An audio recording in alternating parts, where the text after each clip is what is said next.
오늘 사연은 정우 씨의 사연입니다. 사연 시작 전 좋아요와 구독 눌러주시면 사연의 재미가 2배가 됩니다. 오늘의 사연 시작하겠습니다. 결혼식 한 달 전 서울의 봄날이었습니다. 벚꽃이 흩날리는 4월의 저녁, 정우는 약혼녀 하연을 위한 깜짝 선물을 준비했어요. 고급 레스토랑에서 그녀를 기다리는 동안 건넬 장미꽃 백송이를 품에 안고 있었습니다. 오늘은 그들의 만남 1주년이자 약혼 100일을 기념하는 특별한 날이었죠. 하연 씨가 좋아할까? 정우는 중얼거리며 레스토랑 주차장을 가로질러 걸었습니다. 그때였어요. 멀리서 익숙한 차가 보였죠. 까만색 벤츠, 김 회장의 차였습니다. 정우는 미소를 지으며 다가갔어요. 아마도 하연을 데려다 주러 온 예비 장인어른을 먼저 인사드릴 수 있을 것 같았습니다. 하지만 차에 가까워질수록 정우의 발걸음이 무거워졌어요. 뭔가 이상했습니다. 차 안의 두 사람은 대화를 나누는 것이 아니었죠. 정우의 심장이 빠르게 뛰기 시작했어요. 그는 자신의 눈을 의심했습니다. 이럴 수가.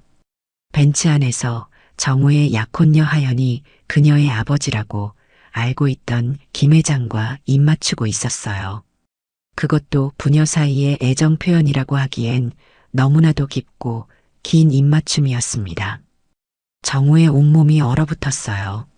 세상의 모든 소리가 사라진 것 같았고 귓가에는 자신의 심장 소리만이 울려 퍼졌습니다.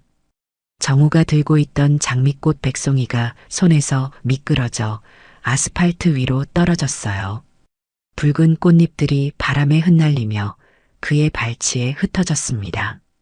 시간이 멈춘 것 같았죠. 정우는 그 자리에 얼어붙은 채 벤츠 안의 광경을 바라보았어요. 하연의 작은 손은 김 회장의 목을 감싸고 있었고 김 회장의 손은 하연의 허리를 감싸 안고 있었습니다. 그들의 모습은 너무나 익숙해 보였어요. 마치 오랫동안 반복된 행동처럼요. 정우의 머릿속에 수많은 생각이 스쳐 지나갔습니다.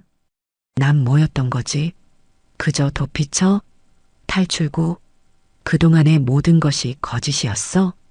정우의 눈에서 뜨거운 것이 흘러내렸어요. 자신도 모르게 흘리는 눈물이었습니다. 그는 서둘러 손등으로 눈물을 훔쳤죠. 갑자기 하연이 고개를 돌려 창밖을 바라보았어요. 정우는 본능적으로 주차된 차 뒤로 몸을 숨겼습니다. 그의 다리는 떨리고 있었고 손바닥에는 땀이 가득 차 있었죠. 그는 깊은 숨을 내쉬고 그 자리를 서둘러 떠났어요. 바닥에 흩어진 장미꽃들은 그대로 남겨둔 채로요. 그렇게 정우의 세상은 한순간에 산산조각 났습니다. 정우의 아파트로 돌아오는 길은 기억나지 않았어요. 그는 마치 몽유병 환자처럼 걸어왔습니다. 현관문을 열고 들어서자 그의 집은 여전히 깔끔하고 정돈되어 있었어요.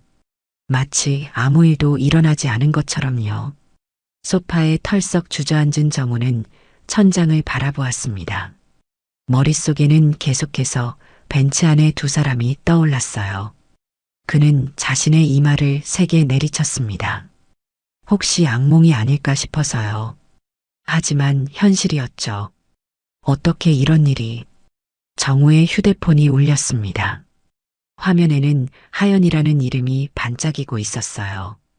정우는 한참을 바라보다가 전화를 받았습니다. 여보세요. 정우의 목소리는 건조했어요. 정우 씨? 어디예요? 레스토랑에서 기다리고 있는데. 하연의 목소리는 평소와 같이 다정했습니다. 아, 미안해요. 갑자기 응급수술이 생겨서. 정우는 거짓말을 했어요. 그의 목소리는 떨리고 있었습니다. 아, 그래요? 괜찮아요. 이해해요. 정우 씨 일이 먼저죠. 내일 봐요. 사랑해요. 나도. 정우는 말을 끝맺지 못하고 전화를 끊었습니다.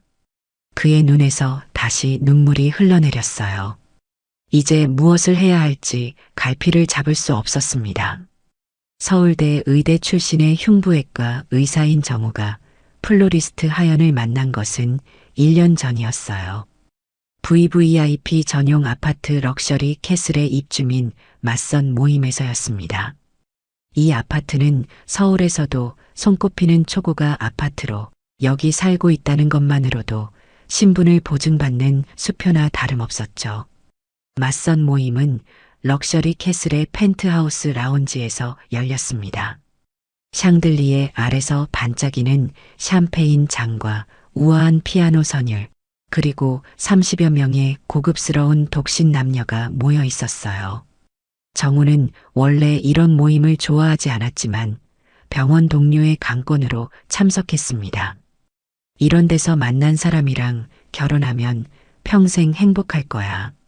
럭셔리 캐슬 입주민이라는 건 이미 신분이 보증된 거나 다름없으니까.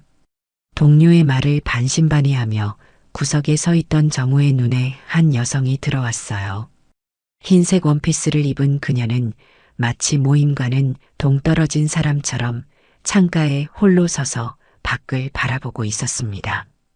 그녀의 고독한 뒷모습에 정우는 이상하게 마음이 끌렸어요. 용기를 내어 다가간 정우는 그녀에게 말을 걸었습니다. 혹시 지루하세요? 여자는 놀란 듯 돌아보았어요. 그녀의 얼굴은 생각보다 훨씬 더 아름다웠습니다. 맑고 투명한 눈동자, 조금은 슬퍼 보이는 미소가 정우의 가슴을 설레게 했어요. 아, 네, 조금요. 그녀의 목소리는 부드럽고 조용했습니다. 저도 그래요. 이런 모임 처음이라서요. 저도요. 그녀는 미소를 지었어요. 김하연이라고 합니다. 전 박정우예요. 혹시 커피 한 잔 하실래요? 여기 말고 조용한 곳에서요. 이렇게 두 사람의 인연이 시작되었습니다. 정우는 하연에게 매료되었어요. 그녀는 겉으로는 강인해 보였지만 어딘가 보호받고 싶어하는 취약함이 느껴졌습니다. 하연은 부산 출신이라고 했지만 과거에 대해서는 많은 이야기를 하지 않았어요. 정우는 그녀가 준비될 때까지 기다려주기로 했습니다. 2달 후 하연은 정우에게 자신의 아버지를 소개했어요. 강남의 고급 일식당에서 만난 김 회장은 60에 가까운 나이에도 카리스마가 넘치는 사람이었습니다. 외식업계와 호텔 분야의 재벌이라는 그는 첫 만남부터 정우를 날카롭게 관찰했어요. 제 딸은 제 전부입니다. 박 선생, 누구에게 맡기더라도 걱정이 되는군요. 김 회장의 말에는 강한 경계심이 드러났습니다. 그리고 정우는 김 회장이 하연을 바라보는 눈빛에서 뭔가 이상한 점을 느꼈어요. 그것은 단순한 부성애를 넘어선 거의 집착에 가까운 눈빛이었습니다. 하지만 정우는 그저 딸을 너무 아끼는 아버지의 과잉 보호라고 생각했어요. 하연은 강남에서 작은 플라워 숍을 운영하고 있었습니다. 블룸바이 하연이라는 그녀의 가게는 유명 연예인들도 찾는 인기 있는 곳이었어요. 정우는 종종 그녀의 가게를 찾아가 함께 점심을 먹곤 했습니다. 꽃들 사이에서 일하는 하연의 모습은 천사처럼 아름다웠어요. 하연 씨는 어떻게 이렇게 꽃을 사랑하게 됐어요? 어느 날 정우가 물었을 때 하연의 눈에 잠시 그림자가 드리워졌습니다. 예전에 제가 가장 어두웠을 때 꽃이 저를 구해줬어요. 꽃은 거짓말을 하지 않거든요. 그저 있는 그대로 아름다울 뿐이죠. 그녀의 말에는 무언가 깊은 상처가 느껴졌지만 정우는 더 캐묻지 않았어요. 그저 언젠가 그녀가 모든 이야기를 털어놓을 날이 오리라 믿었습니다. 두 사람의 관계는 빠르게 진전되었어요. 6개월 후 정우는 하연에게 프로포즈했습니다. 그녀가 가장 좋아하는 장미로 가득 채운 온실에서요. 하연은 눈물을 흘리며 고개를 끄덕였지만 그녀의 눈에는 기쁨만큼이나 불안함도 서려 있었어요. 괜찮아요? 너무 빠른가요? 정우의 물음에 하연은 고개를 저었습니다. 아니에요. 그냥 너무 행복해서요. 이런 행복이 정말 제 것이 될 수 있을까 싶어서. 그날 밤 하연은 아버지에게 약혼 소식을 전했어요. 김 회장의 반응은 예상보다 격렬했습니다. 그는 딸의 결혼을 반대하지는 않았지만 조건을 내걸었어요. 박정우라는 사람이 정말 우리 하연이를 지킬 수 있는 사람인지 내가 시험해 봐야겠다. 그리고 그 시험은 예상보다 훨씬 더 가혹했습니다. 약혼 후부터 김 회장의 행동은 점점 더 이상해지기 시작했어요. 그는 정우에게 끊임없이 장인 테스트라며 무리한 요구를 해댔습니다. 첫 번째 테스트는 김 회장의 고급 요트 파티에 정우를 초대한 것이었어요. 휴일을 반납하고 참석한 정우를 기다리고 있던 것은 비즈니스 파트너들과의 밤새 이어지는 술자리였습니다. 김 회장은 끊임없이 정우에게 술을 권했고 정우가 거절할 때마다 실망스러운 표정을 지었어요. 내 사위가 될 사람이 이 정도도 못 해내면 어떻게 우리 하연이를 지키겠나? 정우는 결국 밤새도록 술을 마셨고 다음날 심한 숙취로 고생했습니다.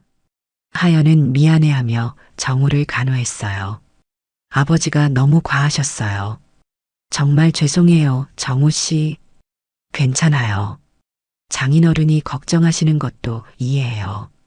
두 번째 테스트는 더 극단적이었습니다. 김 회장은 한겨울에 한라산 등반을 제안했어요. 갑작스러운 폭설로 등반이 위험한 상황이었음에도 불구하고 김 회장은 기어코 산을 오르겠다고 고집했습니다. 진정한 남자는 자연의 역경도 이겨내야 해. 그런 남자만이 내 딸을 지킬 수 있어. 정우는 의사로서 이런 무모한 행동의 위험성을 알고 있었지만 김 회장을 설득하지 못했어요. 결국 두 사람은 한라산에 올랐고 정우는 갑작스러운 눈사태에서 김 회장을 구해내야 했습니다. 그 과정에서 정우는 다리에 심한 부상을 입었어요. 아버지, 제발 그만하세요. 정우 씨가 다쳤잖아요. 하연이 병원에서 울며 항의했지만 김 회장은 오히려 만족스러운 표정을 지었습니다. 이번 테스트는 통과했군.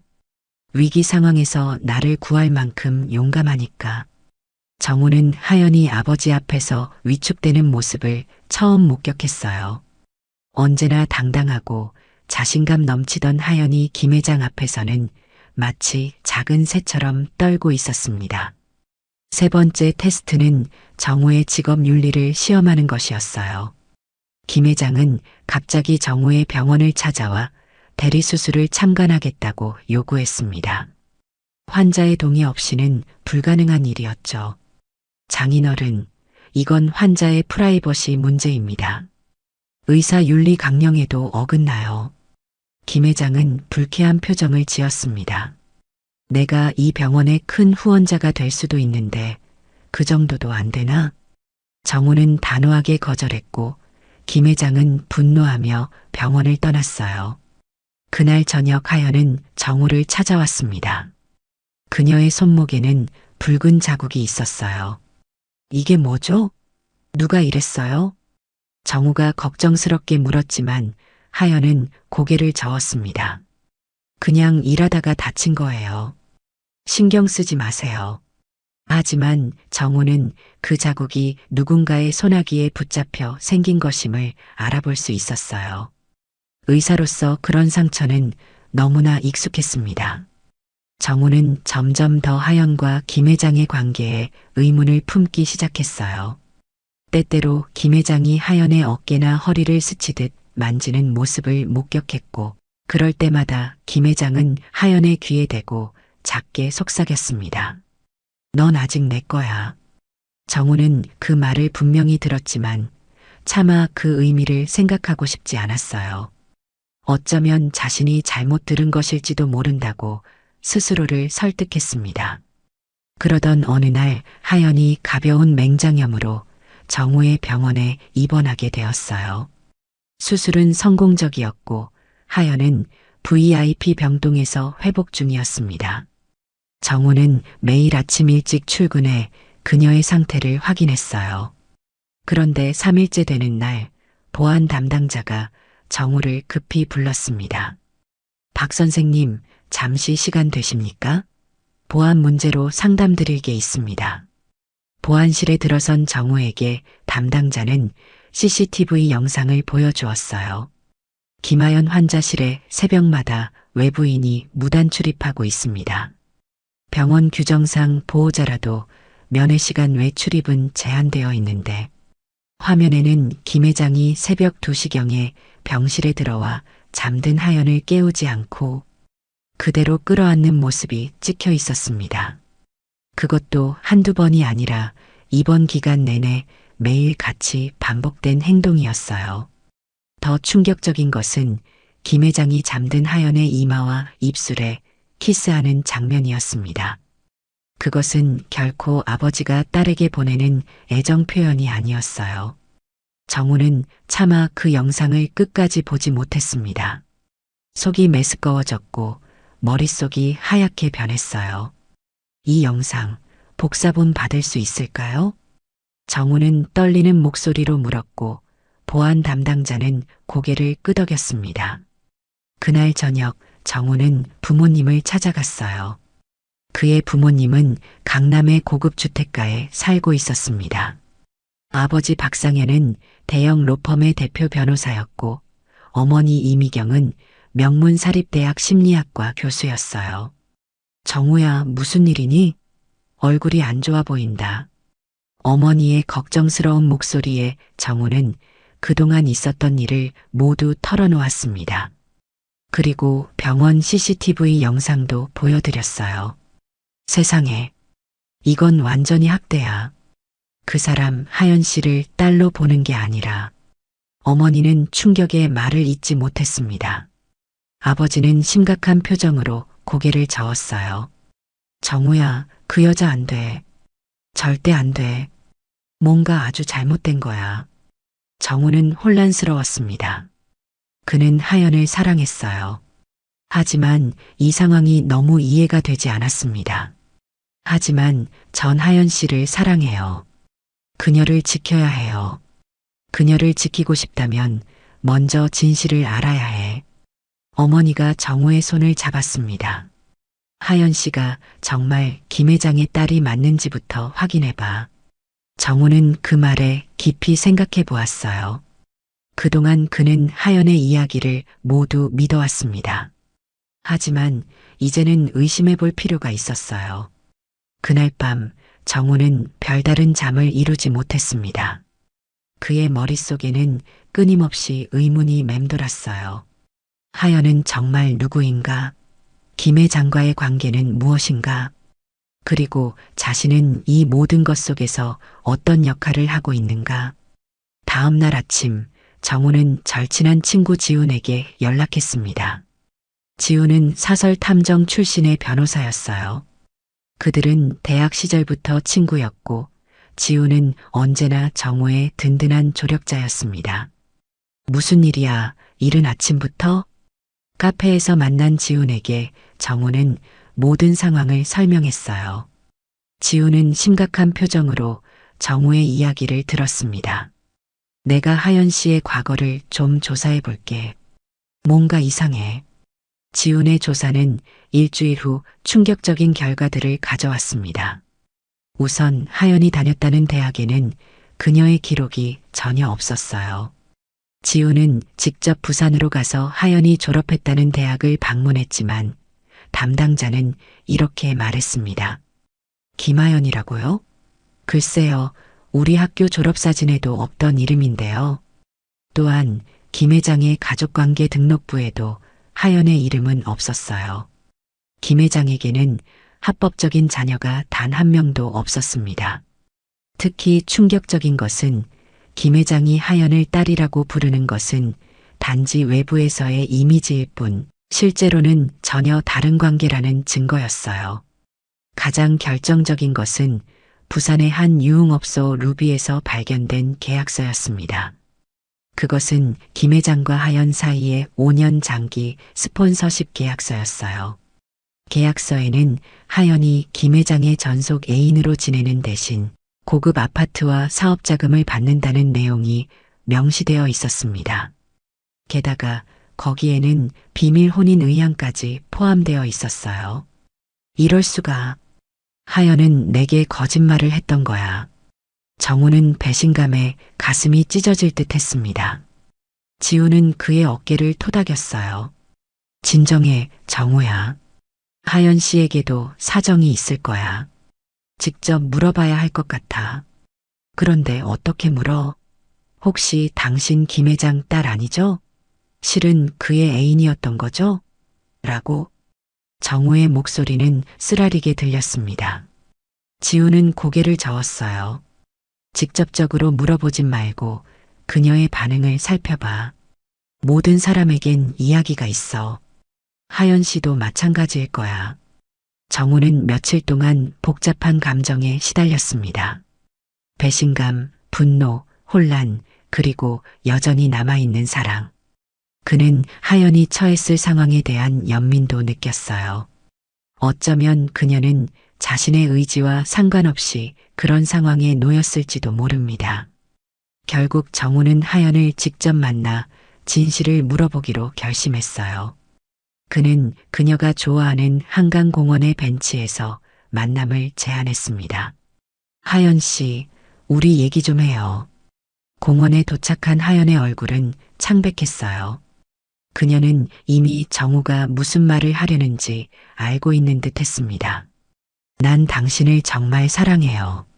하지만 더 이상의 거짓말은 견딜 수 없어요. 진실을 말해주세요. 정우의 진심 어린 말에 하연의 눈가에 눈물이 맺혔어요. 그녀는 떨리는 손으로 벤치를 붙잡았습니다. 어떻게 알게 됐어요? 그게 중요한가요? 중요한 건 진실이에요. 하연 씨가 김 회장의 딸이 아니라는 거, 그리고 그와 특별한 관계였다는 거. 하연의 눈에서 눈물이 주르륵 흘러내렸습니다. 그녀는 한동안 말을 잇지 못하다가 마침내 떨리는 목소리로 말했어요. 미안해요, 정우 씨. 모든 게 거짓말이었어요. 저는 김 회장의 딸이 아니에요. 하연의 고백은 정우가 알아낸 것보다 더 복잡하고 아픈 이야기였습니다. 하연은 19살에 가출해 부산으로 갔고 그곳에서 생활비를 벌기 위해 유흥업소에서 일하게 되었다고 했어요. 처음에는 단순한 아르바이트였지만 점점 더 깊은 수렁에 빠져들었습니다. 25살 때 김 회장이 루비에 왔어요. 그는 제게 특별한 제안을 했죠. 5년간 그의 전속 애인으로 지내는 대신 고급 아파트와 사업 자금을 받는 계약이었어요. 하연은 고개를 숙인 채 이야기를 이어갔습니다. 처음에는 그저 돈이 필요했고 유흥업소를 벗어날 기회라고 생각했어요. 하지만 시간이 지날수록 김 회장은 점점 더 집착적이 되었고 저는 마치 새장 속의 새처럼 갇혀 있었죠. 왜 그에게서 떠나지 않았어요? 두려웠어요, 정우 씨. 김 회장은 너무 강력한 인맥을 갖고 있고 제가 도망치면 제 가족에게 해를 끼칠 거라고 협박했어요. 그리고 제 과거도 알려질까봐 두려웠고요. 하연은 팔을 걷어 올렸어요. 그녀의 팔에는 희미한 흉터가 여러 개 있었습니다. 이건 제가 한번 도망치려 했을 때 생긴 거예요.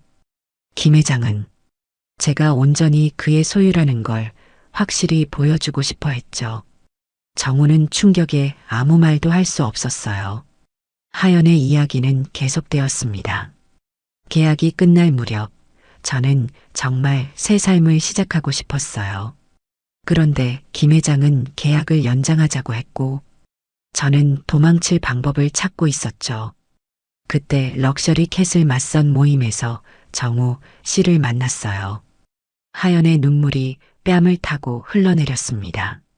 정우 씨를 만났을 때 당신은 제게 탈출구였어요. 김 회장의 영향력에서 벗어날 수 있는 유일한 기회였죠. 하지만 시간이 지날수록 정말 당신을 사랑하게 됐어요. 그녀는 정우의 눈을 똑바로 바라보았어요. 이제 모든 걸 알게 된 이상 당신이 저를 떠나고 싶다면 이해해요. 하지만 제발 믿어주세요. 제 사랑만큼은 진실이었어요. 정우는 복잡한 감정에 휩싸였습니다. 배신감, 분노, 연민, 그리고 여전히 남아있는 사랑. 그는 벤치에서 일어나 한강을 바라보며 생각에 잠겼어요. 그의 머릿속에는 지난 1년간의 추억들이 스쳐 지나갔습니다. 하연의 미소, 그녀의 따뜻한 손길, 그리고 때때로 보였던 불안한 눈빛까지. 한참을 침묵한 후 정우는 다시 하연의 앞에 앉았어요. 하연 씨, 당신의 과거는 당신을 규정하지 않아요. 중요한 건 지금이고 우리의 미래예요. 당신이 말한 대로 우리의 사랑이 진실이라면 그것만으로 충분해요. 정우는 하연의 손을 꼭 잡았습니다. 하지만 이제 김 회장으로부터 당신을 지켜야 해요. 그가 당신에게 한 짓은 학대와 다름없어요. 더 이상 그의 통제 아래 있어선 안 돼요. 하연의 눈에 희망의 빛이 어렸어요. 어떻게 그를 벗어날 수 있을까요? 김 회장은 절대 저를 포기하지 않을 거예요. 우선 법적으로 당신을 보호할 방법을 찾아야 해요. 제 친구 지훈이 변호사예요. 그가 도와줄 거예요. 두 사람은 지훈을 만나 상황을 설명했고 지훈은 즉시 행동에 나섰습니다. 그는 하연을 위한 접근금지 명령을 신청했고 김 회장과의 계약이 불법적인 성매매 강요에 해당한다는 증거를 수집했어요. 하지만 김 회장은 쉽게 물러서지 않았습니다. 그는 자신의 영향력을 이용해 접근금지 명령을 무력화시켰고 하연의 과거를 폭로하겠다고 협박했어요. 이제 어쩌죠? 모든 게 공개되면 제 인생은 끝나요. 하연은 절망에 빠졌지만 정우는 그녀의 손을 꼭 잡았습니다. 당신의 과거는 부끄러운 게 아니에요. 당신은 피해자였고 살아남기 위해 최선을 다했을 뿐이에요. 결국 두 사람은 가장 급진적인 방법을 선택했어요. 바로 다음 날 혼인신고를 하는 것이었습니다. 김 회장의 영향력에서 하연을 법적으로 보호하기 위한 가장 빠른 방법이었죠. 이렇게 하면 제가 김 회장이 아닌 정우 씨의 가족이 되는 거죠? 하연이 떨리는 목소리로 물었고 정우는 고개를 끄덕였습니다. 네, 법적으로 당신은 이제 제 아내가 됩니다. 아무도 당신을 해칠 수 없어요. 그들은 구청에서 조용히 혼인신고를 마쳤어요. 결혼식은 한 달 후로 예정되어 있었지만 법적으로는 이미 부부가 된 것이었습니다. 하지만 일은 그렇게 쉽게 풀리지 않았어요. 혼인신고를 마친 그날 저녁 김 회장이 정우의 집을 찾아왔습니다. 그의 얼굴은 분노로 일그러져 있었죠. 감히 내 것을 빼앗아? 김 회장의 목소리는 낮지만 위협적이었습니다. 정우는 문 앞을 가로막았어요. 하연 씨는 물건이 아닙니다. 이제 그녀는 저의 아내입니다. 떠나주세요. 이봐, 젊은 친구. 당신이 무엇과 싸우고 있는지 알고는 있나? 나는 당신이 상상할 수 없는 권력을 가지고 있어. 김 회장은 냉소적으로 웃었습니다. 당신의 의사 면허가 얼마나 소중한지 알고 있지? 당신의 연구 논문에 표절 의혹을 제기하는 건 식은 죽 먹기야. 병원에서 환자 개인정보 유출 스캔들을 만드는 것도 어렵지 않아. 정우는 주먹을 꽉 쥐었지만 참아냈어요. 협박해도 소용없습니다. 우리는 이미 결혼했고 하연 씨는 더 이상 당신의 통제 아래 있지 않아요. 그럼 다른 방법으로 가져야겠군. 10억을 줄게. 하연이를 돌려보내. 하연 씨는 거래 대상이 아닙니다. 정우의 단호한 거절에 김 회장의 얼굴이 더욱 일그러졌어요. 그럼 모든 걸 망가뜨려주지. 그리고 그 말대로 이틀 후 한 의학 전문지에 정우의 연구 논문 표절 의혹을 제기하는 기사가 실렸습니다. 기자에게 정보를 제공한 것은 김 회장의 친척인 의사였어요. 병원에서는 정우를 의심의 눈초리로 바라보기 시작했고 동료들도 하나둘씩 거리를 두기 시작했습니다. 이런 식으로 나올 줄 알았어. 지훈이 말했습니다. 하지만 걱정 마. 우리도 가만히 있지 않을 거야. 지훈은 김 회장의 불법 행위에 대한 증거를 모으기 시작했어요. 동시에 정우의 논문 표절 의혹을 반박할 수 있는 원본 연구 데이터와 증거들도 수집했습니다. 결혼식 일주일 전 더 심각한 소문이 돌기 시작했어요. 하연이 임신을 가장했다가 유산했다는 거짓 루머였습니다. 이 소문은 병원 내부에서 시작되어 빠르게 정우의 지인들에게까지 퍼졌어요. 정우야, 들었어? 하연 씨가 임신한 척하다가 들켰다면서? 동료 의사의 말에 정우는 충격을 받았습니다. 이 루머로 인해 하연은 외출조차 힘들 정도로 괴로워했어요. 정우의 부모님까지도 이 소문을 듣고 크게 실망하셨습니다. 엄마, 이건 다 거짓말이에요. 하연 씨는 그런 적이 없어요. 정우야, 우리는 내가 행복하길 바라. 하지만 너무 위험해 보여. 그 김 회장이라는 사람이 이렇게까지 할 정도면. 정우의 어머니는 걱정스러운 표정으로 말을 이었어요. 결혼식을 좀 미루는 건 어때? 상황이 정리될 때까지. 하지만 정우는 고개를 저었습니다. 그럴 순 없어요. 결혼식을 미루면 김 회장이 이긴다는 뜻이 돼요. 우리는 계속 나아갈 거예요. 그러던 어느 날 밤 정우는 병원 주차장에서 퇴근하던 중 괴한들에게 납치되었어요. 3명의 남자가 그를 검은색 밴에 태워 어딘가로 데려갔습니다. 정우는 필사적으로 저항했지만 3명을 상대하기엔 역부족이었죠. 대체 뭘 원하는 거야? 정우가 소리쳤지만 괴한들은 대답 없이 그를 데리고 갔어요. 한참을 달려 도착한 곳은 놀랍게도 정우가 근무하는 병원의 지하 수술실이었습니다. 그들은 정우를 수술대에 묶고 주변에 불법 약물과 수술 도구들을 배치했어요. 뭐 하는 짓이야? 증거를 만들고 있지. 유명한 흉부외과 의사가 불법 실험을 한다? 언론에 딱 좋은 기사가 될 거야. 괴한 중 하나가 비웃으며 말했습니다. 그들은 정우가 불법 약물을 사용해 환자에게 실험을 하는 모습을 연출하려 했어요. 그리고 그 장면을 찍어 언론에 제보할 계획이었습니다. 다행히도 병원 보안 담당자가 CCTV에서 이상한 움직임을 발견하고 경찰에 신고했어요. 경찰이 도착했을 때 괴한들은 이미 증거를 심어놓고 달아나려던 참이었습니다. 정우 씨, 하연이 병원에 도착했을 때 정우는 이미 안전하게 구조된 상태였어요. 경찰 조사 결과 이 괴한들은 김 회장이 고용한 경호팀이었습니다. 그들의 휴대폰에서 김 회장과의 통화 기록과 지시 내용이 발견되었어요. 이제 김 회장을 고소할 수 있어요. 이것은 명백한 범죄입니다. 지훈이 흥분해서 말했지만 하연은 두려워 보였습니다. 그렇게 하면 김 회장은 더 위험한 짓을 할 거예요. 그는 절대로 지는 걸 용납하지 않아요. 하연의 우려대로 김 회장은 더 교묘한 방법으로 그들을 괴롭히기 시작했어요. 하연은 과거 동료였던 템프로 마담 홍 실장에게 협박을 당하고 있었습니다. 홍 실장은 하연의 과거 사진과 영상을 갖고 있었고 결혼식 당일에 도주하겠다는 각서를 쓰라고 강요했어요.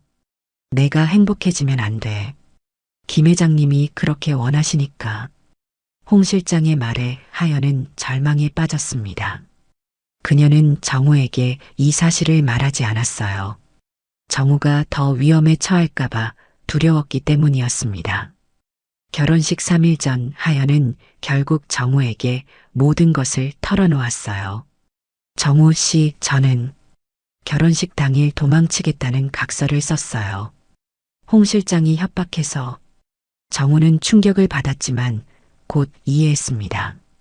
왜 진작 말하지 않았어요? 당신이 더 위험해질까봐 두려웠어요. 김 회장은, 그는 우리가 행복해지는 걸 절대 허락하지 않을 거예요. 정우는 하연을 꼭 안아주었어요. 괜찮아요. 우리는 함께 이겨낼 거예요. 이제 더 이상 혼자가 아니에요. 두 사람은 지훈과 함께 대책을 논의했습니다. 하지만 상황은 점점 더 악화되어 가는 듯 했어요. 김 회장은 자신의 권력과 인맥을 총동원해 정우의 병원에 압력을 가했고 하연의 플라워 숍에도 불이익을 주도록 했습니다.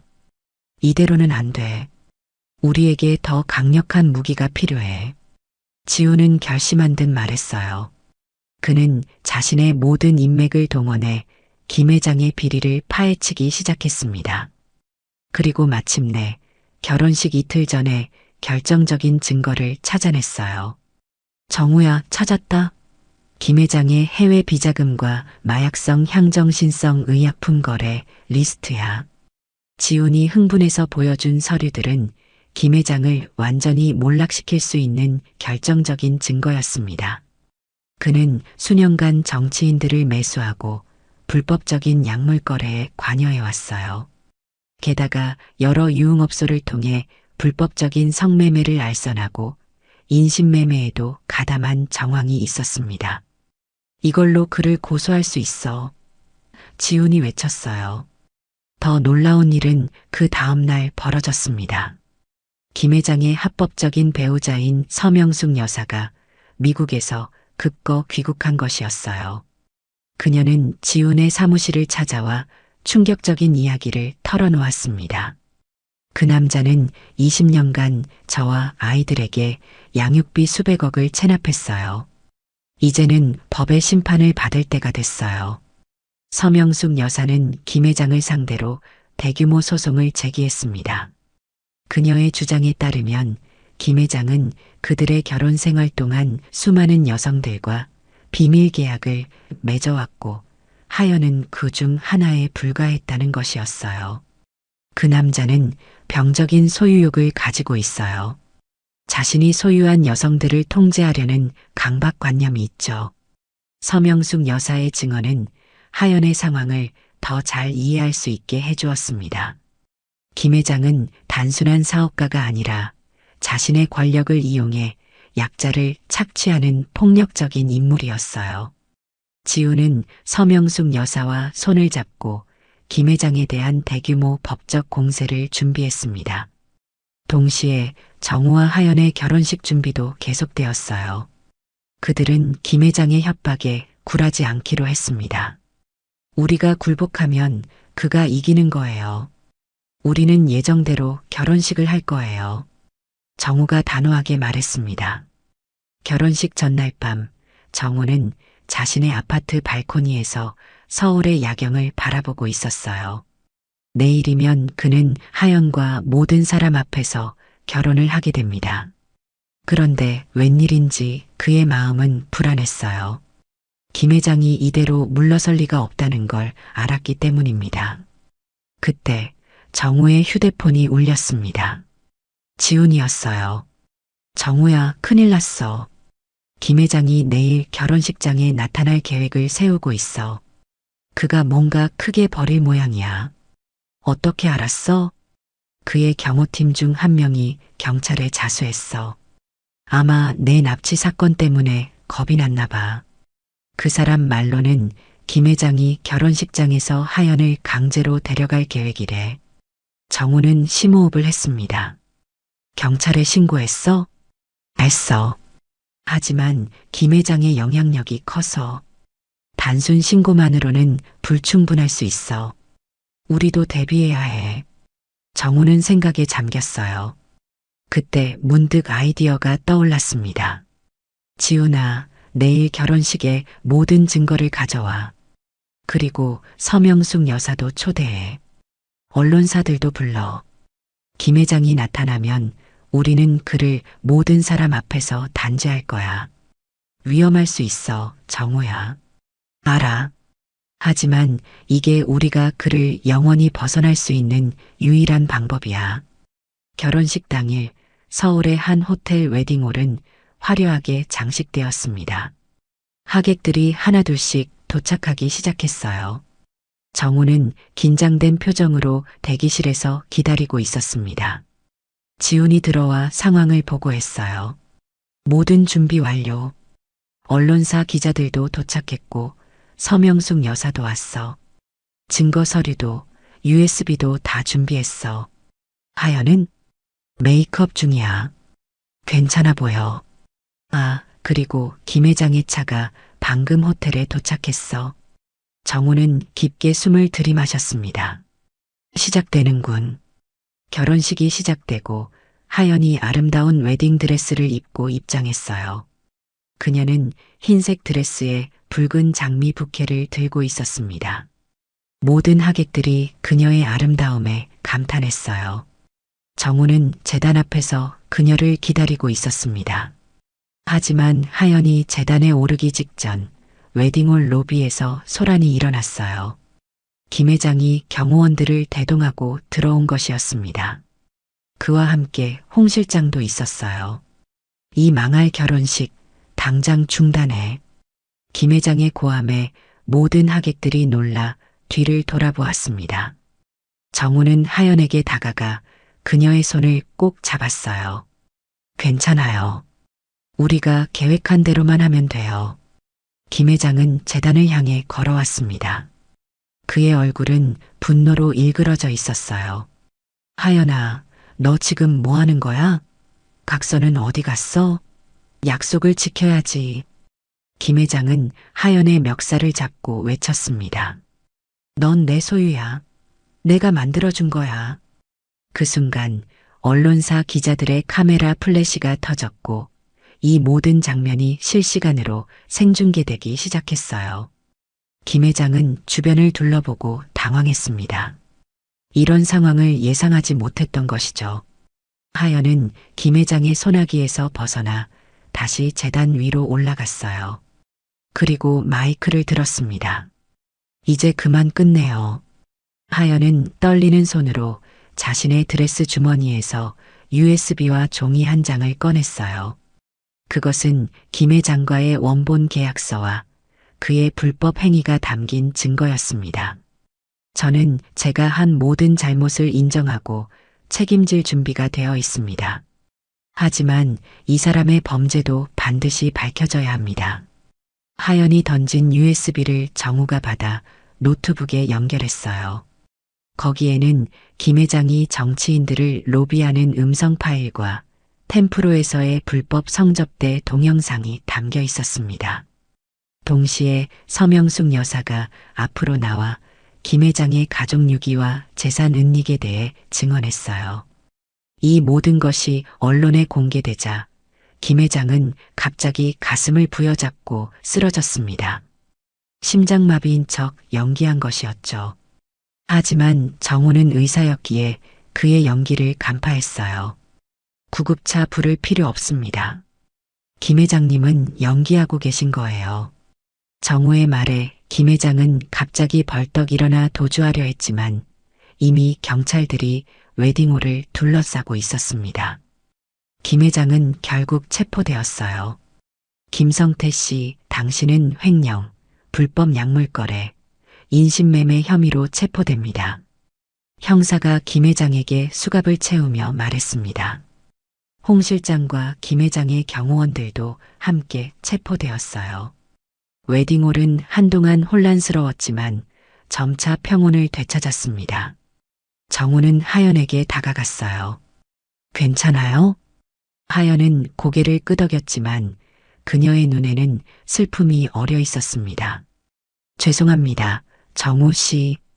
당신의 결혼식을 망쳐버렸어요. 아니에요. 오히려 우리는 진실을 밝히고 김 회장의 악행을 끝냈어요. 이제 우리는 정말 자유로워요. 하지만 하연은 슬픈 표정으로 고개를 저었습니다. 저도 경찰에 가야 할 것 같아요. 제가 한 일 모든 거짓말 책임져야 해요. 정우는 하연의 손을 잡았어요. 당신의 고통스러운 과거는 죄가 아니에요. 당신은 피해자였어요. 하지만 스스로 선택하는 것을 존중해요. 당신이 진실을 말하고 새롭게 시작하고 싶다면 저는 지지할게요. 하연은 정우를 바라보았습니다. 그녀의 눈에는 사랑과 감사함이 담겨 있었어요. 정우 씨, 당신을 만난 건 제 인생에서 가장 축복받은 일이었어요. 하지만 우리의 시작은 거짓말이었어요. 제가 스스로 정화되기 전에는 당신과 함께할 자격이 없어요. 정우는 슬펐지만 하연의 결정을 이해했습니다. 두 사람은 마지막 포옹을 나누었어요. 언젠가 다시 만날 수 있을까요? 하연이 속삭였습니다. 물론이죠. 당신이 준비됐을 때 저는 기다리고 있을게요. 하연은 경찰과 함께 웨딩홀을 떠났고 정우는 하객들에게 상황을 설명했어요. 많은 사람들이 충격을 받았지만 대부분은 그들의 용기에 박수를 보냈습니다. 법원은 몇 주 후 하연과 정우의 혼인신고를 무효화했고 정우의 의사면허에 대한 무혐의 판결을 내렸어요. 김 회장은 횡령과 인신매매 혐의로 구속되었습니다. 하연은 가벼운 처벌을 받았지만 피해자로서의 상황을 고려해 집행유예 판결을 받았어요. 1년이 지난 후 정우는 도심의 무료 의료 봉사활동을 통해 자신의 삶을 재정립했습니다. 병원에서의 명성은 회복되었고 그는 더 많은 사람들을 돕기 위해 노력했어요. 하연은 보호관찰을 마치고 루비 쉼터라는 기관을 운영하며 템프로 출신 여성들의 자립을 돕기 시작했습니다. 그녀는 자신의 경험을 토대로 피해 여성들에게 새로운 삶의 희망을 전해주었어요.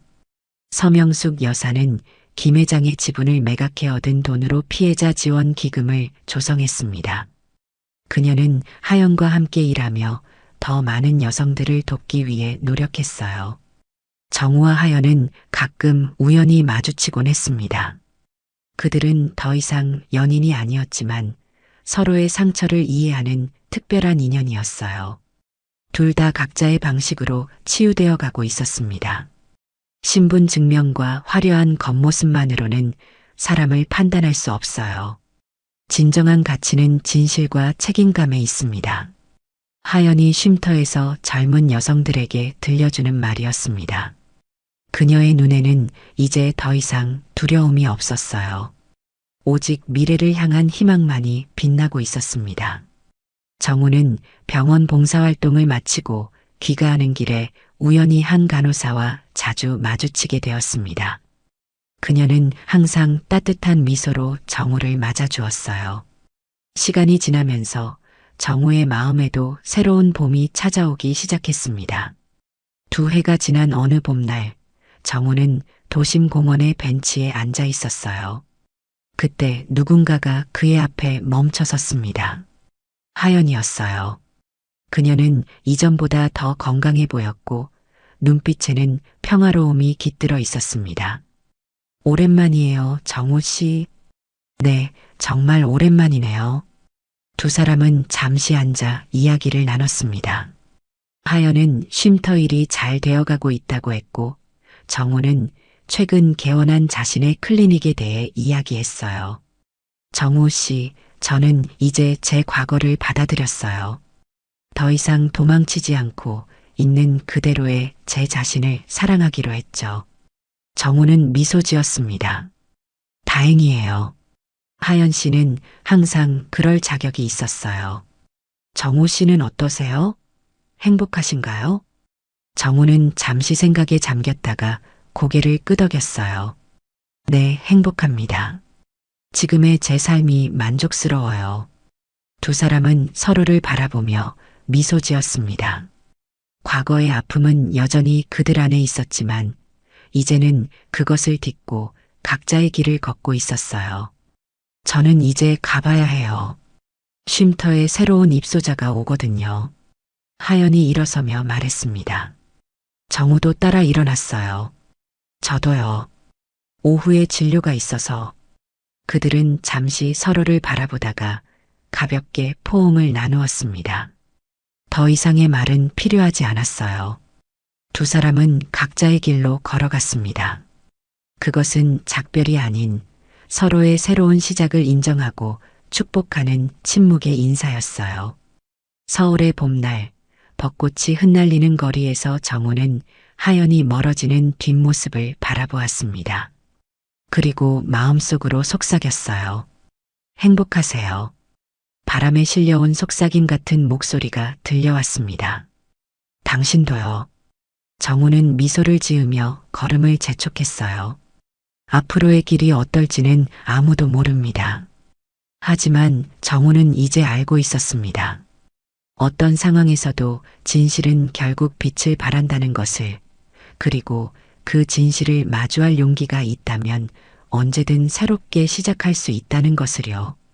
나이가 들어도 사람을 보는 눈은 끝까지 갈고 닦아야 한다는 진리를 정우는 뼈저리게 깨달았습니다.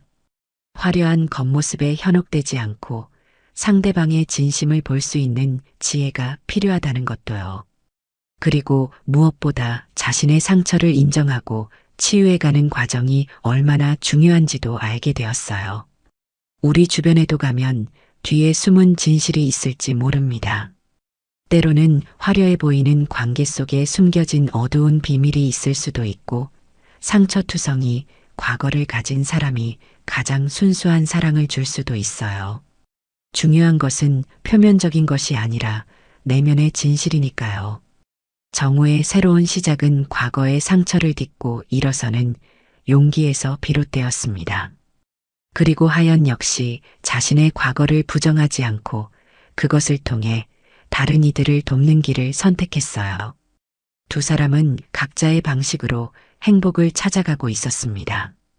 인생은 때로 예상치 못한 방향으로 흘러갑니다. 정우가 그토록 확신했던 결혼이 파국으로 끝나는 것처럼요. 하지만 그 과정에서 우리는 성장하고 더 단단해지며 진정한 행복이 무엇인지 깨닫게 됩니다. 정우와 하연의 이야기는 그런 성장과 깨달음의 여정이었어요. 우리가 살아가는 세상은 완벽하지 않습니다. 아름답게 포장된 거짓이 진실처럼 보이기도 하고 상처를 가진 사람들이 그 상처를 숨기며 살아가기도 해요. 하지만 중요한 것은 그 모든 것을 뚫고 자신의 진정성을 지키는 일입니다. 정우와 하연이 각자의 방식으로 지켜낸 것처럼요. 그리고 때로는 사랑했던 사람과 헤어지는 것이 서로에게 최선일 수도 있습니다. 그것이 더 큰 사랑의 표현일 수도 있어요. 정우와 하연은 서로를 너무 사랑했기에 서로의 치유와 성장을 위해 각자의 길을 걸어갔습니다. 그리고 그것이 그들에게는 진정한 사랑의 완성이었어요. 이제 그들의 이야기는 여기서 끝나지만 새로운 인생의 장은 계속해서 펼쳐질 것입니다. 정우는 자신의 클리닉에서 환자들을 치료하며 의사로서의 소명을 다할 것이고, 하연은 쉼터에서 상처받은 여성들을 돕는 일을 계속할 거예요. 그들은 비록 함께하지는 않지만 각자의 자리에서 세상을 조금 더 나은 곳으로 만들어가고 있습니다. 그리고 언젠가 두 사람이 다시 만날 날이 올지도 모릅니다. 그때는 모든 상처가 치유되고 더 성숙해진 두 사람이 새롭게 시작할 수 있을지도 모르죠. 혹은 그저 서로의 행복을 진심으로 축하하는 오래된 친구로 남을 수도 있고요. 어떤 방향이든 그들의 인연은 의미 있는 것이었고 서로의 인생에 깊은 족적을 남겼습니다. 인생의 여정에서 만나는 모든 사람들이 우리에게 가르침을 줍니다. 정우에게 하연은 진실과 용기의 중요성을 가르쳐준 스승이었고, 하연에게 정우는 무조건적인 수용과 사랑을 보여준 등대였어요. 그들은 서로에게 소중한 선물이었습니다. 그리고 우리 모두에게 이 이야기는 하나의 교훈을 전합니다. 진정한 가치는 겉모습이 아닌 내면에 있다는 것, 그리고 상처가 있더라도 그것을 인정하고 마주할 때 비로소 치유가 시작된다는 것을요. 나이 들어서도 사람 보는 눈 끝까지 갈고 닦아야 합니다. 오늘 사연은 윤정희 씨의 사연입니다. 사연 시작 전 좋아요와 구독 눌러주시면 사연의 재미가 2배가 됩니다. 오늘의 사연 시작하겠습니다.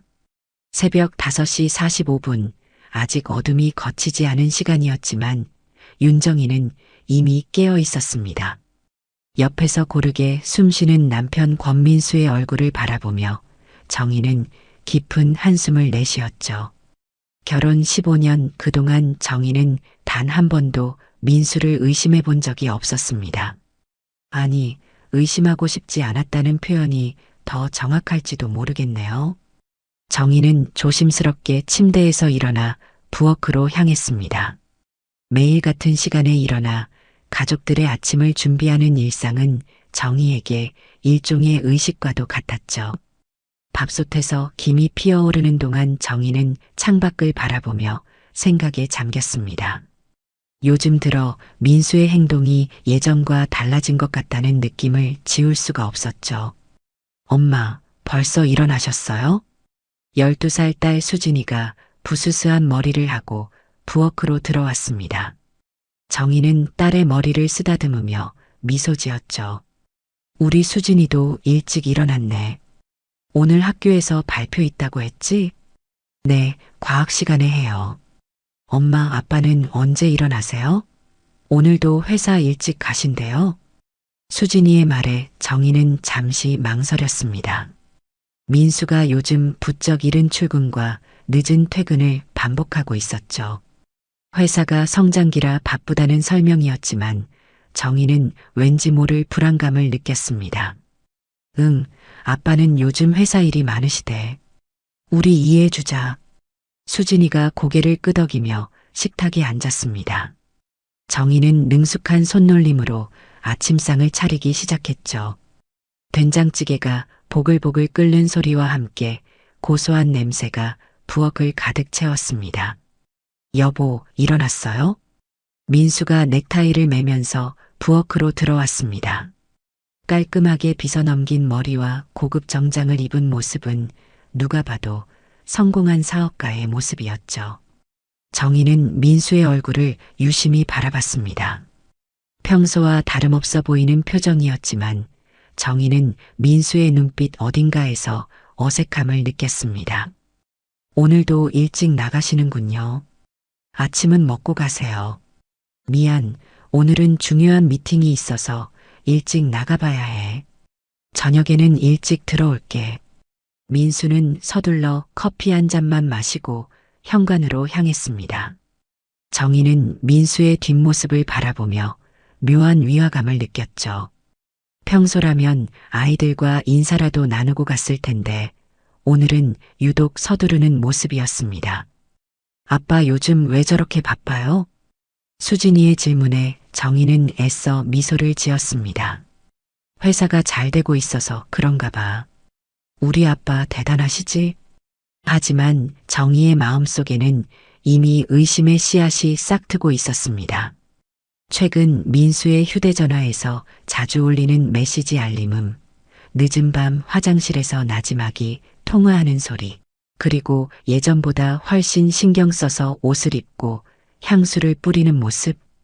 정희는 이 모든 것들이 단순한 우연이기를 바랐지만 여자의 직감은 그게 아니라고 말하고 있었죠. 학교로 출근한 정희는 평소처럼 아이들을 가르치는 일에 집중하려 했습니다. 초등학교 4학년 담임을 맡고 있는 정희에게 아이들은 늘 위안이 되어 주었죠. 하지만 오늘은 유독 집중이 되지 않았습니다. 수업 중에도 자꾸만 민수의 모습이 떠올랐고 불안한 마음은 점점 커져만 갔습니다. 점심시간 동료 교사들과 식사를 하던 중 정희는 충격적인 이야기를 듣게 되었습니다. 정희 선생님, 이거 보셨어요? 페이스북에 올라온 사진인데 김은주 선생이 내민 휴대전화 화면을 본 순간 정희는 숨이 멎는 것 같았습니다. 푸른 바다와 하얀 모래사장을 배경으로 한 리조트에서 민수가 젊은 여자와 다정하게 어깨동무를 하고 있었죠. 두 사람의 표정은 너무나 행복해 보였고 사진 아래에는 몰디브에서의 꿈 같은 시간이라는 해시태그가 달려 있었습니다. 네, 이게 뭐예요? 정희의 목소리가 떨렸습니다. 손에 들고 있던 숟가락이 덜그럭 소리를 내며 바닥에 떨어졌죠. 은주 선생이 걱정스러운 표정으로 정희를 바라봤습니다. 혹시 권 사장님 아니세요? 저도 처음엔 믿기지 않았는데 얼굴이 똑같아서. 정희는 자세히 사진을 들여다봤습니다. 분명 민수가 맞았죠. 그리고 그 옆에 여자도 낯이 익었습니다. 신유나. 정희가 다니는 헬스장의 인기 트레이너였죠. 35살의 유나는 늘씬한 몸매와 화려한 외모로 많은 남자 회원들의 시선을 끌었던 여자였습니다. 정희 선생님 괜찮으세요? 얼굴이 너무 창백해요. 동료들의 걱정스러운 목소리가 들렸지만 정희는 아무 말도 할 수 없었습니다. 민수가 지난주에 해외 출장을 간다고 했던 게 떠올랐죠. 일본 투자자들을 만나러 간다고 했었습니다. 하지만 사진 속 배경은 분명 몰디브였고 민수 옆에는 출장과는 전혀 상관없어 보이는 젊은 여자가 있었습니다. 저 먼저 일어나 볼게요. 갑자기 속이 안 좋네요. 정희는 비틀거리며 자리에서 일어났습니다. 화장실로 달려가 세면대를 붙잡고 구역질을 했죠. 거울에 비친 자신의 모습이 너무나 초라해 보였습니다. 40대 중반의 평범한 아줌마. 화려한 신유나와 비교하면 정희는 스스로가 너무 볼품없어 보였습니다. 정희는 떨리는 손으로 휴대전화를 꺼냈습니다. 민수에게 전화를 걸었지만 받지 않았죠. 문자 메시지를 보내려다가 멈췄습니다. 이런 식으로 따져서는 안 된다는 생각이 들었죠. 정희는 깊게 숨을 들이쉬고 마음을 가다듬었습니다. 오후 수업을 마치고 집으로 돌아온 정희는 민수의 서재로 향했습니다. 평소에는 절대 들어가지 않았던 곳이었지만 이제는 진실을 알아야만 했죠. 책상 서랍을 열어보니 여러 서류들이 있었습니다. 그 중에서 정희의 눈길을 끈 것은 신용카드 명세서였죠. 명세서를 하나하나 확인하던 정희는 경악을 금치 못했습니다. 고급 레스토랑, 명품 매장, 호텔. 정희가 전혀 모르는 곳에서 사용된 금액들이 수두룩했죠. 특히 눈에 띄는 것은 몰디브 리조트라는 항목이었습니다. 사용 금액은 무려 800만 원이 넘었죠. 정희는 다리에 힘이 풀려 바닥에 주저앉았습니다. 눈물이 볼을 타고 흘러내렸죠. 15년의 결혼 생활이 이렇게 무너지는 것인가. 정희는 자신이 그동안 너무 순진했다는 것을 깨달았습니다. 저녁 무렵 민수가 집으로 돌아왔습니다. 평소보다 늦은 시간이었지만 민수는 아무렇지 않은 표정으로 현관문을 열었죠. 다녀왔어. 저녁은? 정희는 거실 소파에 앉아 민수를 바라봤습니다. 테이블 위에는 신용카드 명세서와 휴대전화에 저장한 사진이 놓여 있었죠. 민수의 표정이 순간 굳어졌습니다. 이게 다 뭐예요? 정희의 목소리는 차분했지만 그 안에는 분노와 슬픔이 가득했습니다. 민수는 잠시 말을 잃었다가 이내 변명을 시작했죠. 여보, 이건 오해야. 내가 설명할게. 오해요? 몰디브에서 신유나 씨랑 찍은 사진이 오해라고요? 800만 원짜리 리조트 결제 내역이 오해라는 거예요? 정희의 목소리가 점점 높아졌습니다. 민수는 이마에 땀을 흘리며 말했죠. 그건 회사 직원들이랑 워크숍 갔던 거야. 유나 씨도 우연히 거기 있었을 뿐이고. 거짓말하지 마세요. 회사 법인 카드도 아니고 개인 카드로 결제했잖아요. 게다가 이 명품 가방은 뭐예요? 지난달에 900만 원짜리 가방을 샀더군요. 설마 그것도 회사 직원한테 선물한 건가요? 민수는 더 이상 변명하지 못했습니다. 정의의 증거는 너무나 명확했고 거짓말로는 빠져나갈 수 없었죠. 한참을 침묵하던 민수가 깊은 한숨을 내쉬며 말했습니다. 미안해. 내가 잠시 미쳤었어. 정신을 차리고 보니 이미 너무 깊이 빠져버렸더라고. 정희는 믿을 수 없다는 표정으로 민수를 바라봤습니다. 15년을 함께한 남편의 입에서 이런 말이 나오다니.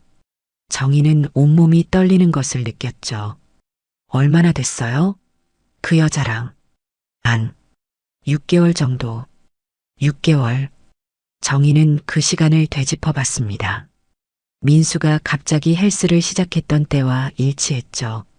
새로운 투자자를 유치했다며 들떠있던 시기이기도 했습니다. 정희는 그때 민수의 변화를 긍정적으로만 생각했었죠. 앞으로 어떻게 할 건가요? 정희의 질문에 민수는 고개를 숙였습니다. 다시는 안 만날게. 정말이야. 너랑 아이들이 제일 소중해. 하지만 정희는 민수의 말을 믿을 수 없었습니다. 한번 깨진 신뢰는 쉽게 회복되지 않는 법이죠. 게다가 정희에게는 또 다른 걱정거리가 있었습니다. 바로 친정어머니의 치매 치료비였죠. 그런데 민수 씨, 혹시 회사 자금은 괜찮은 거죠? 이렇게 개인적으로 돈을 많이 쓰시는데. 민수의 표정이 또다시 굳어졌습니다. 정희는 그 반응에서 뭔가 더 큰 문제가 있다는 것을 직감했죠. 회사 돈은 절대 손대지 않았어. 그건 장담할 수 있어. 하지만 민수의 목소리에는 확신이 없었습니다. 정희는 더 깊은 의심에 빠져들었죠. 그날 밤 정희는 잠을 이룰 수 없었습니다. 옆에서 자는 민수의 숨소리가 낯설게 느껴졌죠. 정희는 조용히 일어나 거실로 나왔습니다. 휴대전화를 꺼내 오랜 친구이자 대학 동창인 이상우에게 문자를 보냈죠. 상우야, 오랜만이다. 혹시 시간 되면 만날 수 있을까? 상담할 일이 있어서. 이상우는 인권 전문 변호사로 명성이 높은 사람이었습니다. 대학 시절 정희를 짝사랑했던 그는 정희가 민수와 결혼한 후에도 좋은 친구로 남아 있었죠. 새벽 2시가 넘은 시간이었지만 이상우의 답장은 금방 왔습니다. 정희야, 무슨 일이야? 걱정되는데. 내일 점심때 만날까? 정희는 감사하다는 답장을 보내고 다시 침실로 돌아갔습니다. 내일 이상우를 만나면 모든 것을 털어놓을 생각이었죠. 다음 날 정희는 학교 근처 조용한 카페에서 이상우를 만났습니다. 오랜만에 만난 이상우는 여전히 듬직한 모습이었죠. 회색 정장을 단정하게 차려입은 그의 모습에서 신뢰감이 느껴졌습니다. 정희야, 얼굴이 많이 상했는데. 무슨 일이야? 이상우의 걱정스러운 눈빛에 정희는 그만 눈물을 쏟고 말았습니다. 어제 있었던 일들을 하나하나 털어놓자 이상우의 표정이 점점 굳어졌죠. 민수 그 자식, 어떻게 너한테 이럴 수가 있지? 이상우의 목소리에는 분노가 묻어났습니다. 정희는 손수건으로 눈물을 닦으며 말했죠. 상우야, 나 어떻게 해야 할까? 이혼을 생각하고는 있는데 현실적으로 너무 어려운 게 많아. 이상우는 진지한 표정으로 정희의 손을 잡았습니다. 일단 차근차근 준비해야 해. 증거 자료부터 확실히 모아두고 재산 상황도 파악해야 하고. 내가 도와줄게. 정희는 이상우의 따뜻한 손길에 위로를 받았습니다. 오랜만에 누군가가 자신의 편이 되어준다는 사실이 큰 힘이 되었죠. 고마워, 상우야. 그런데 또 걱정이 되는 게 친정엄마가 치매 초기 진단을 받으셨거든. 치료비가 만만치 않을 것 같아서. 이상우는 고개를 끄덕이며 노트에 메모를 했습니다. 그것도 이혼 소송할 때 충분히 고려해야 할 사항이야. 위자료나 재산 분할에서 유리하게 작용할 수 있어. 정희는 이상우의 전문적인 조언에 조금씩 마음이 놓였습니다. 하지만 여전히 불안한 것은 민수의 회사 상황이었죠. 상우야, 혹시 민수 회사에 대해 조사해 볼 수 있을까? 뭔가 찜찜한 구석이 있어서. 이상우는 잠시 생각하더니 고개를 끄덕였습니다. 알았어. 내가 아는 회계사한테 부탁해 볼게. 민수 회사가 상장 준비 중이라고 들었는데 공시 자료도 확인해 보고. 정희는 이상우에게 깊이 감사했습니다. 혼자서는 엄두도 못 냈을 일들이 이상우의 도움으로 하나씩 풀려가는 것 같았죠. 며칠 후 정희는 충격적인 이메일을 받았습니다. 발신자는 민수 회사의 경리부 직원이었죠. 안녕하세요. 권민수 대표님의 부인이신 윤정희님께 꼭 알려드려야 할 사항이 있어 이렇게 메일을 보냅니다. 대표님께서 회사 자금을 횡령하고 계십니다. 첨부한 파일에 증거 자료가 있으니 확인해 주시기 바랍니다. 저는 양심상 더 이상 이런 일을 묵과할 수 없어 제보하게 되었습니다. 정희는 떨리는 손으로 첨부 파일을 열었습니다. 엑셀 파일에는 민수가 회사 자금을 빼돌린 내역이 상세히 기록되어 있었죠. 총액은 무려 5억 원이 넘었습니다. 정희는 현기증을 느꼈죠. 남편이 불륜을 저지른 것도 모자라 회사 돈까지 횡령하고 있었다니. 정희는 즉시 이상우에게 연락했습니다. 이메일 내용과 첨부 파일을 전달받은 이상우는 심각한 목소리로 말했죠. 정희야, 이건 생각보다 훨씬 심각한 문제야. 횡령은 형사처벌 대상이거든. 민수가 잡히면 실형을 살 수도 있어. 정희는 머리가 복잡해졌습니다. 아이들의 아버지가 범죄자가 된다는 것. 그것은 정희가 원하는 결과가 아니었죠. 하지만 이대로 두고 볼 수도 없는 상황이었습니다. 상우야, 어떻게 하면 좋을까? 나도 이런 일은 처음이라. 이상우는 잠시 생각하더니 말했습니다. 일단 더 확실한 증거를 확보해야 해. 그리고 민수한테 자백을 받아내는 것도 중요하고. 형사 고발은 최후의 수단으로 남겨두고 먼저 협상을 시도해보자. 정희는 이상우의 조언에 따르기로 했습니다. 하지만 상황은 정희의 예상보다 훨씬 빠르게 전개되었죠. 며칠 후 정희가 학교에서 수업을 하고 있을 때였습니다. 복도에서 소란스러운 소리가 들렸고 곧이어 교실 문이 거칠게 열렸죠. 화려한 운동복 차림의 신윤아가 당당하게 들어섰습니다. 윤정희 선생님 맞으시죠? 잠깐 얘기 좀 할 수 있을까요? 아이들이 놀란 눈으로 윤아를 바라봤습니다. 정희는 당황했지만 침착하게 대응했죠. 지금은 수업 중입니다. 나중에 교무실로 찾아오세요. 하지만 윤아는 물러서지 않았습니다. 지금 당장 얘기해야겠어요. 민수 오빠 일로 왔거든요. 정희는 아이들에게 자습을 시키고 윤아와 함께 복도로 나왔습니다. 윤아는 도발적인 눈빛으로 정희를 바라보며 말했죠. 언니, 이제 그만 놔주세요.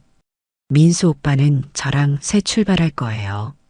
언니랑은 이미 끝난 사이잖아요. 정희는 분노가 치밀어 올랐지만 겉으로는 평정심을 유지했습니다. 신윤아 씨, 당신이 뭔데 남의 가정을 파괴하려고 하죠? 민수는 제 남편이고 우리에겐 아이들도 있어요. 윤아는 비웃듯이 코웃음을 쳤습니다. 아이들? 걱정 마세요. 제가 좋은 엄마가 될 거예요. 그리고 한 가지 더 알려드릴게요. 전 임신했어요.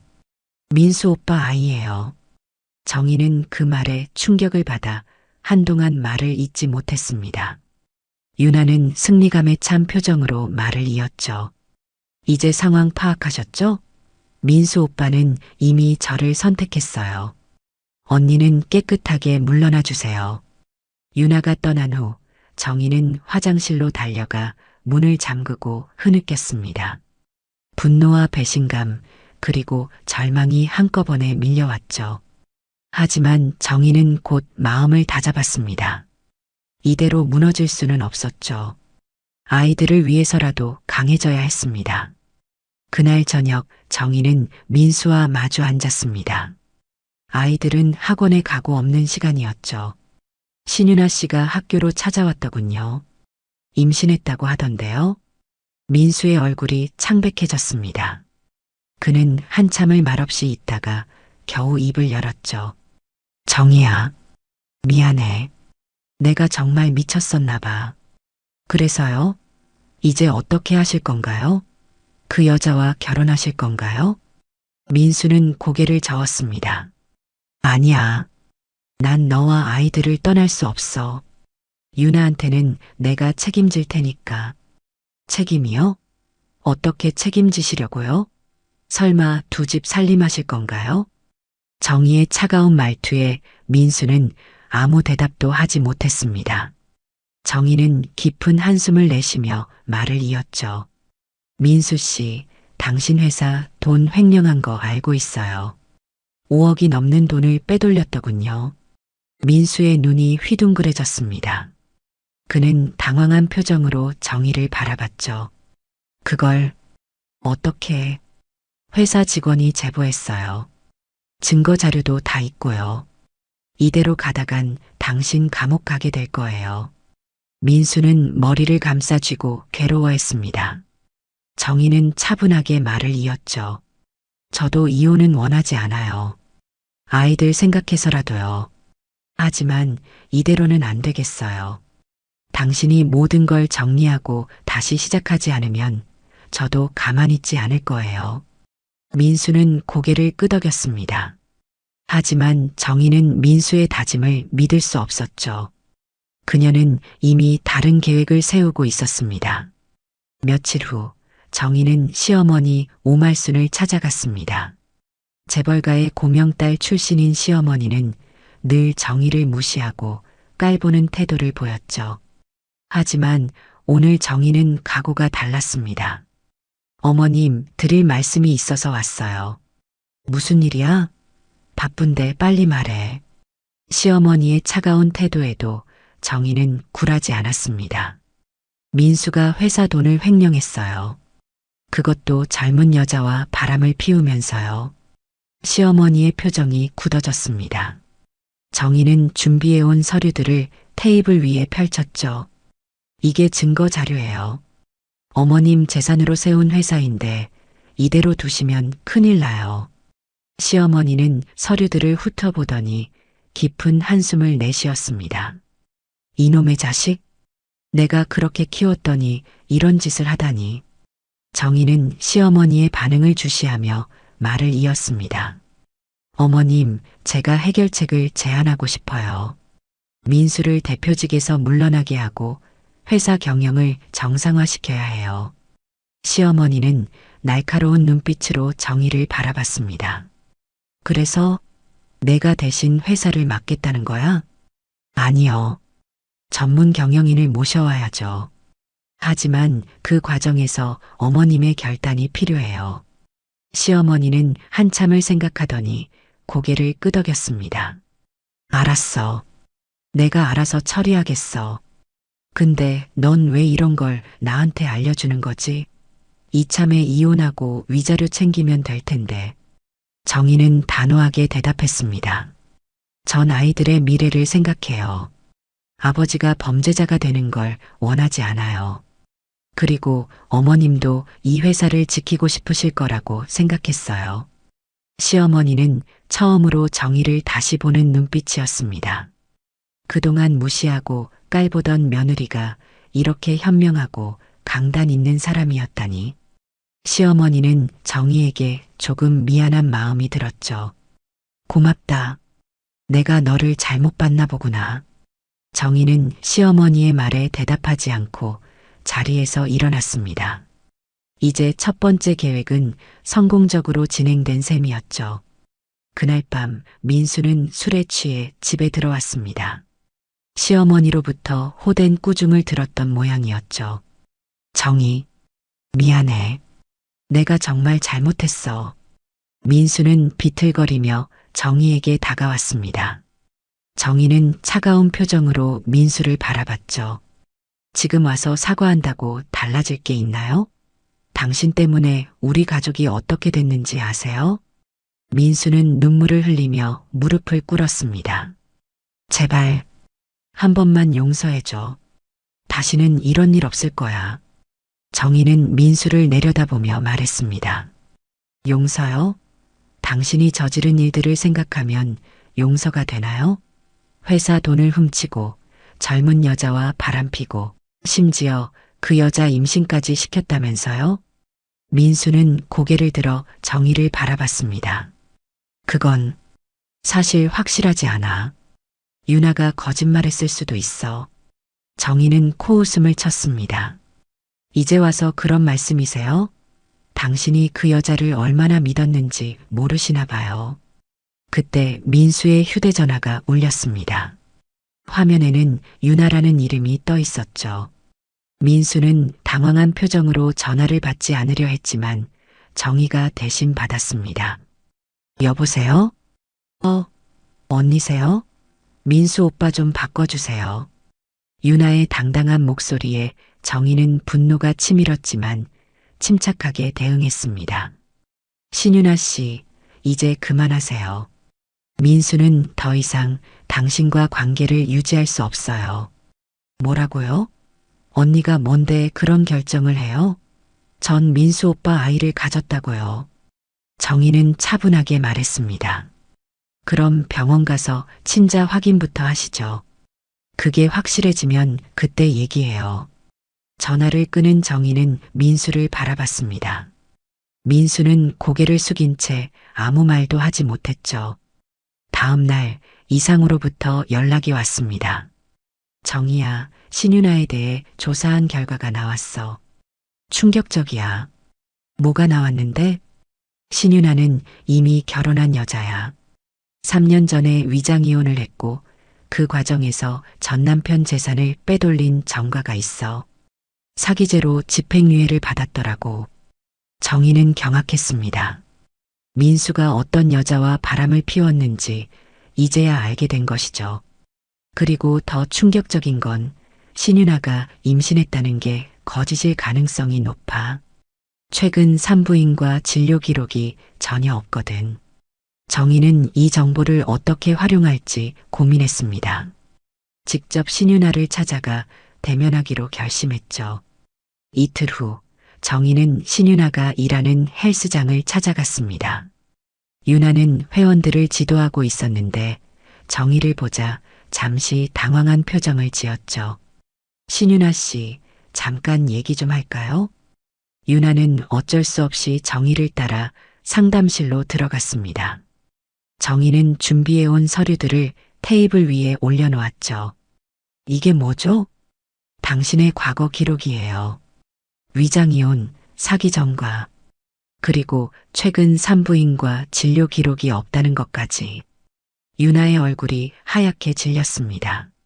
정희는 차분하게 말을 이었죠. 임신했다는 것도 거짓이겠죠? 민수한테서 돈을 뜯어내려고 그런 거였나요? 유나는 한참을 침묵하다가 비웃듯이 말했습니다. 그래서요? 이걸로 날 협박하려고요? 협박이 아니에요. 경고예요. 이제 민수한테서 손 떼세요. 안 그러면 이 모든 걸 경찰에 넘길 거예요. 유나는 날카로운 눈빛으로 정희를 노려봤습니다. 언니가 이렇게 나올 줄은 몰랐네요. 순진한 아줌마인 줄 알았는데. 정희는 미소를 지으며 대답했습니다. 사람은 변하죠. 특히 가족을 지켜야 할 때는요. 며칠 후 민수 회사에서 중요한 투자 설명회가 열렸습니다. 정희는 이상우의 도움으로 그 자리에 참석할 수 있었죠. 투자자들 앞에서 민수는 자신 있게 프레젠테이션을 진행했습니다. 하지만 질의응답 시간에 한 투자자가 날카로운 질문을 던졌죠. 최근 회사 자금 운용에 대한 의혹이 제기되고 있는데 이에 대해 설명해 주시겠습니까? 민수의 표정이 굳어졌습니다. 그는 더듬거리며 대답했지만 투자자들의 의심을 풀기에는 역부족이었죠.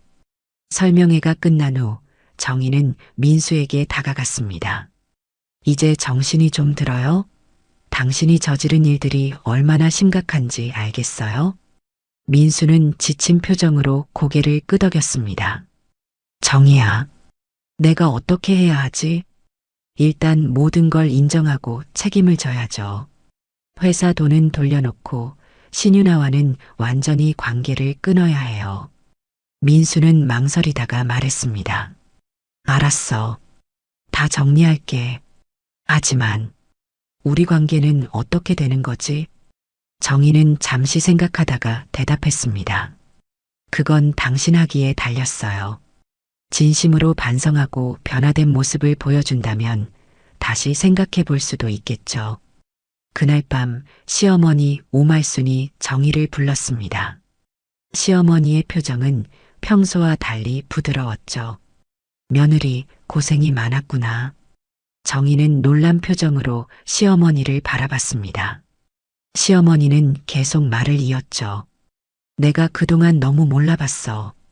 내가 이렇게 현명하고 강한 사람인 줄 몰랐지. 어머님, 내가 민수 녀석을 너무 버릇없이 키웠나 봐. 앞으로는 내가 좀 더 강하게 나가도 돼. 내가 뒤에서 밀어줄게. 정희는 시어머니의 말에 눈물이 났습니다. 그동안의 서러움과 외로움이 한꺼번에 몰려왔죠. 시어머니는 정희의 손을 잡으며 말했습니다. 그리고 내가 숨겨둔 게 하나 있어. 이걸 들어봐. 시어머니가 꺼낸 것은 작은 녹음기였습니다. 재생 버튼을 누르자 민수와 신윤아의 대화가 흘러나왔죠. 오빠, 그 늙은이 약값도 우리가 관리하면 어때? 어차피 치매 걸렸다면서. 그래도 그건 좀. 우리 엄마잖아. 에이, 오빠도 참. 그 돈으로 우리 미래를 준비해야지. 늙은이한테 쓰면 뭐해? 정희는 충격을 받았습니다. 신윤아가 시어머니의 약값까지 노리고 있었다니. 시어머니의 표정도 굳어졌죠. 이 녹음 파일은 우연히 얻게 됐어. 민수방에 몰래 녹음기를 설치했거든. 혹시나 해서. 정희는 시어머니의 용의주도함에 놀랐습니다. 시어머니는 계속 말했죠. 이제 확실해졌어. 민수는 회사에서 완전히 손을 떼게 할 거야. 그리고 그 여우 같은 여자는 법적으로 처리해야겠어. 정희는 고개를 끄덕였습니다. 상황이 예상보다 빠르게 전개되고 있었죠. 다음 날 민수는 긴급 이사회에 소환되었습니다. 시어머니가 직접 주재한 이사회에서 민수의 횡령 사실이 공개되었고 그는 즉각 대표직에서 해임되었죠. 민수는 망연자실한 표정으로 회의실을 나왔습니다. 정희야, 이게 다 내가 꾸민 일이야? 민수의 물음에 정희는 고개를 저었습니다. 아니에요. 당신이 자초한 일이죠. 전 그저 진실을 밝혔을 뿐이에요. 민수는 깊은 한숨을 내쉬며 고개를 떨구었습니다. 그의 모습이 너무나 초라해 보였죠. 한편 신윤아는 자신의 과거가 탄로날 것을 두려워해 도망치려 했습니다. 하지만 이상우가 미리 손을 써둔 덕분에 공항에서 체포되었죠. 그녀의 사기 행각과 민수와의 관계가 언론에 보도되면서 사회적으로 큰 파장이 일었습니다. 정희는 이 모든 상황을 지켜보며 복잡한 심경이었습니다. 복수에 성공했지만 그것이 진정한 행복을 가져다 주지는 않았죠. 오히려 공허함을 느꼈습니다. 그러던 어느 날 이상우가 정희를 찾아왔습니다. 정희야, 이제 다 끝났어. 민수는 처벌을 받을 거고 신윤아도 마찬가지야. 넌 이제 자유야. 정희는 이상우를 바라보며 미소 지었습니다. 고마워, 상우야.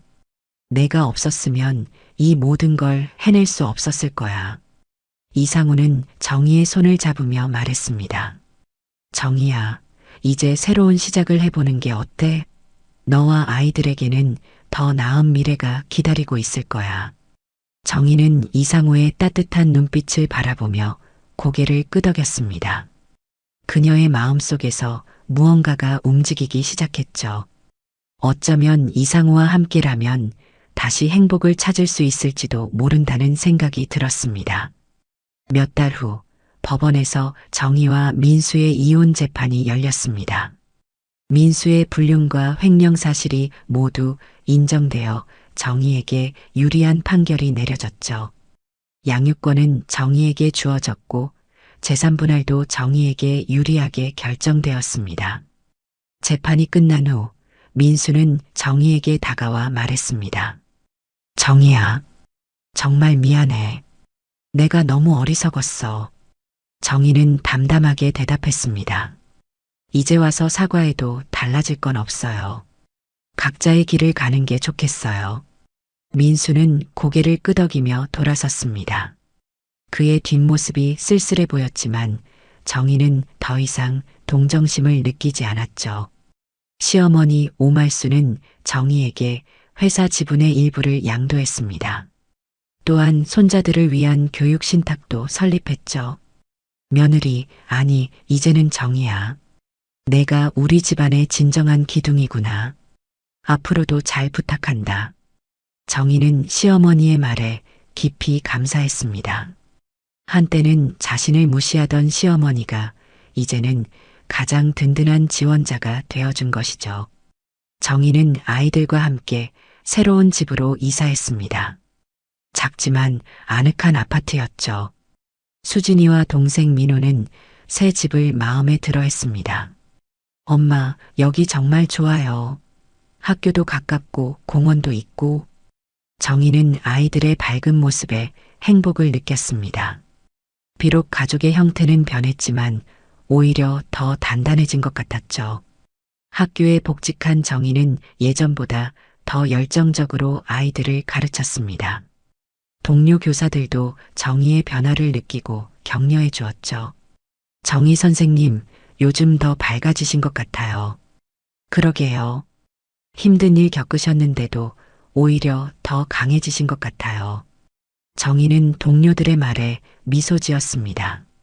정말로 그녀는 더 강해졌고 더 현명해졌죠. 어느 주말 이상우가 정희와 아이들을 공원으로 초대했습니다.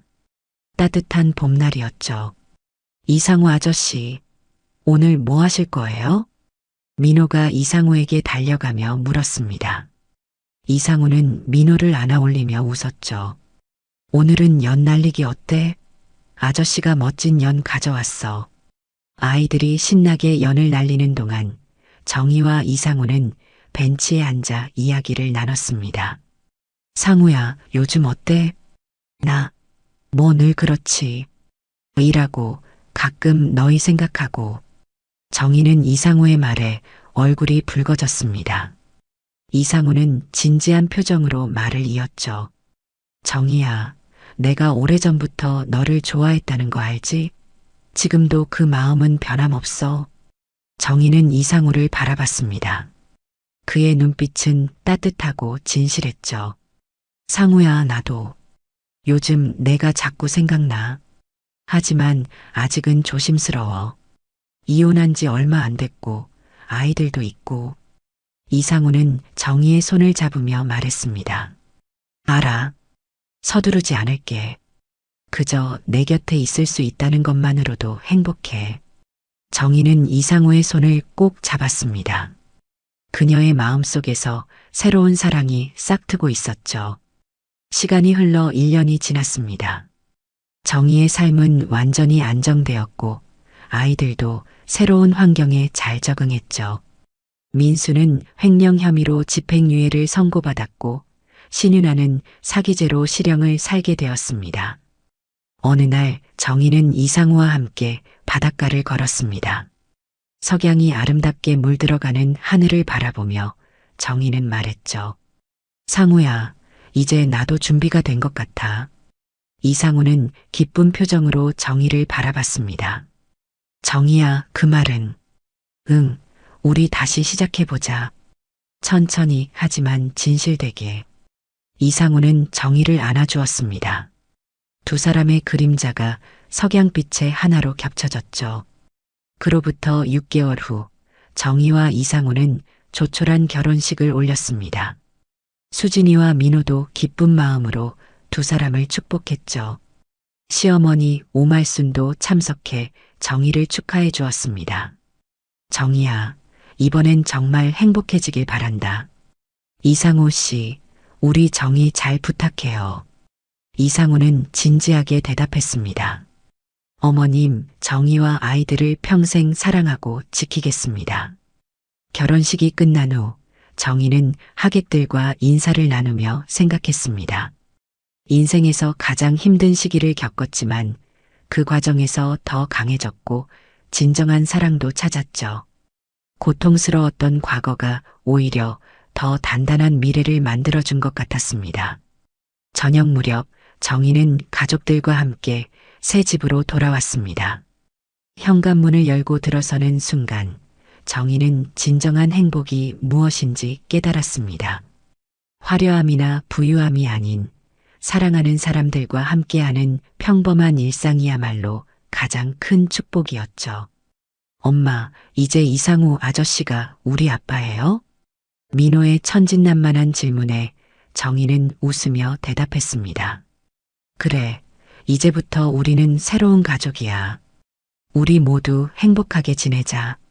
이상우가 민호를 안아 올리며 말했습니다.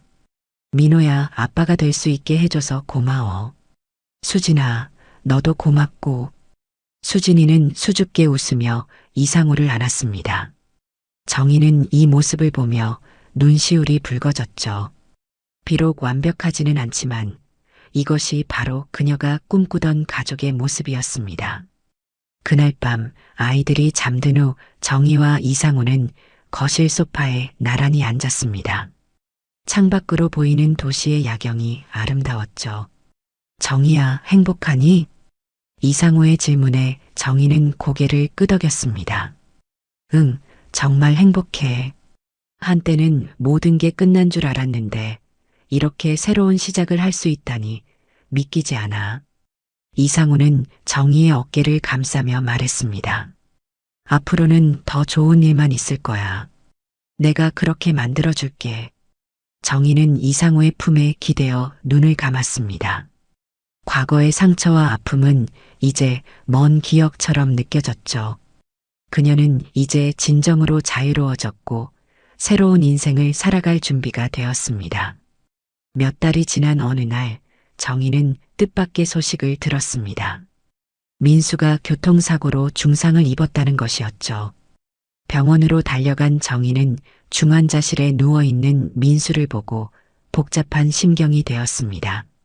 정희 씨, 민수의 어머니 오말순이 정희를 불렀습니다. 시어머니의 얼굴에는 깊은 슬픔이 서려 있었죠. 어머님, 민수 씨 상태가 의사 말로는 위독하대. 혹시 깨어나더라도 후유증이 심할 거라고. 정희는 시어머니의 손을 잡았습니다. 비록 이혼했지만 민수는 여전히 아이들의 아버지였죠. 어머님, 제가 도울 일이 있으면 말씀하세요. 시어머니는 눈물을 흘리며 정희를 껴안았습니다. 고맙다, 정희야. 내가 있어서 정말 다행이야. 며칠 후 민수는 기적적으로 의식을 회복했습니다. 하지만 하반신 마비라는 큰 후유증이 남았죠. 정희는 아이들과 함께 병실을 찾아갔습니다. 아빠, 수진이와 민호가 조심스럽게 민수에게 다가갔습니다. 민수는 휠체어에 앉아 아이들을 바라보며 눈물을 흘렸죠. 수진아, 민호야. 아빠가 미안해.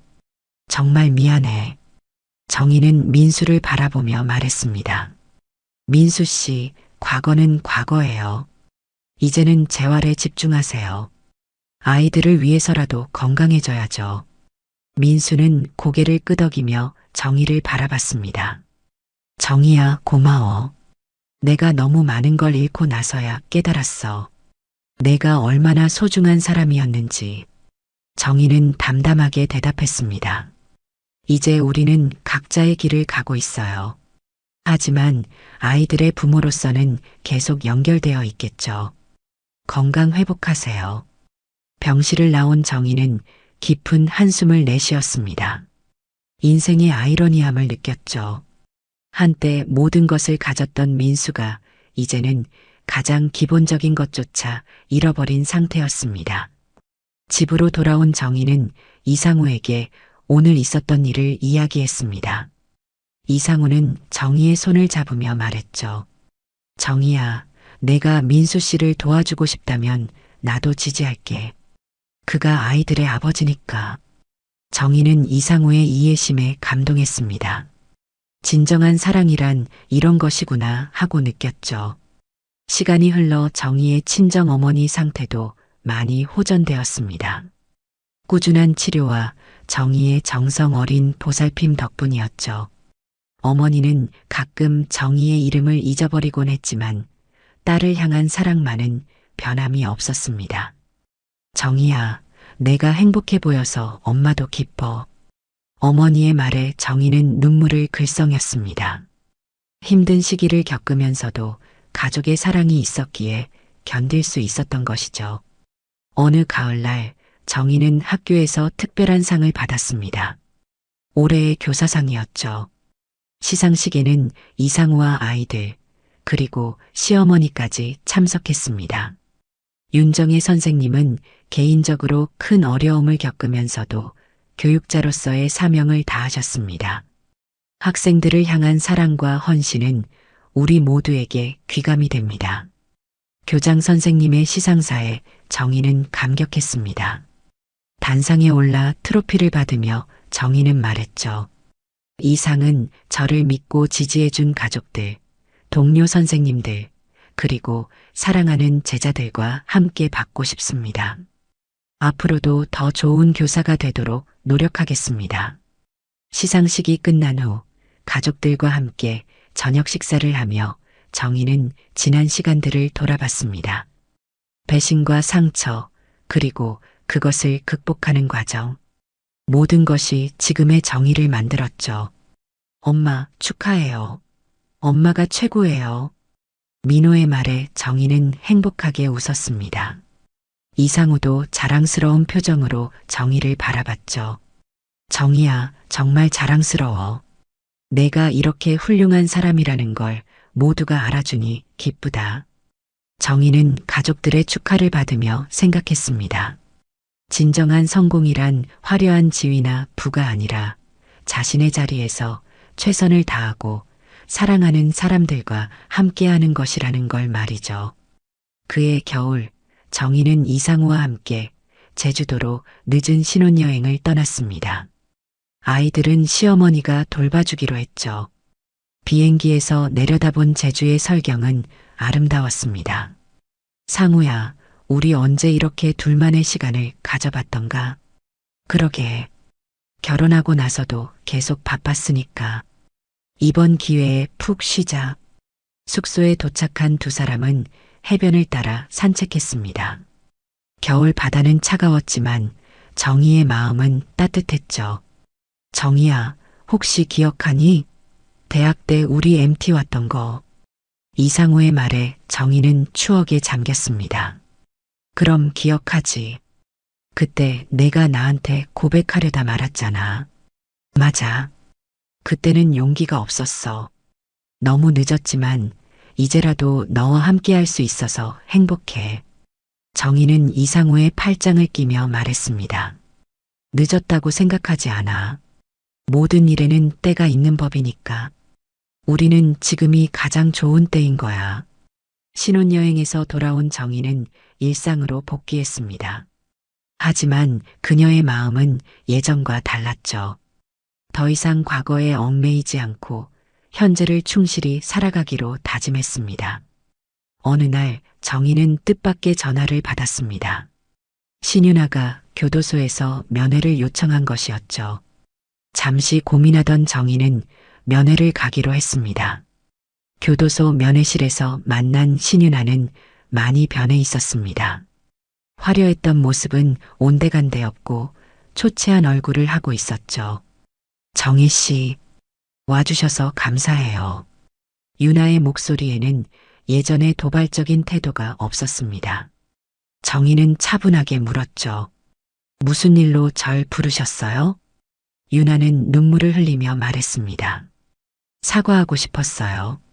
제가 정말 많은 잘못을 했어요.